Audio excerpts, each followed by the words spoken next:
Buonasera e ben ritrovati con una nuova edizione del TG Flash di New Sicilia. In apertura è finito in manette un tunisino con l'accusa di aver violentato una studentessa spagnola in Erasmus a Palermo. La vittima stava tornando a casa dopo una serata trascorsa in centro con gli amici quando si sarebbe consumata la violenza. Dopo la denuncia e le indagini il responsabile è stato incastrato. Svolta nelle indagini sulla brutale aggressione avvenuta sabato scorso ad Avola ai danni di una tredicenne.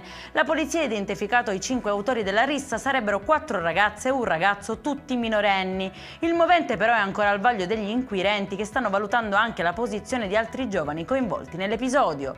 Non avrebbe digerito le offese e gli insulti rivolti alla moglie da un conoscente al culmine di un litigio in autobus e per questo avrebbe voluto chiarire la questione presentandosi nella sua abitazione. Per tutta risposta l'uomo, un 77enne, avrebbe tirato fuori dal cassetto della cucina un grosso coltello e l'avrebbe minacciato. Le urla di un vicino di casa e l'arrivo della polizia hanno evitato il peggio.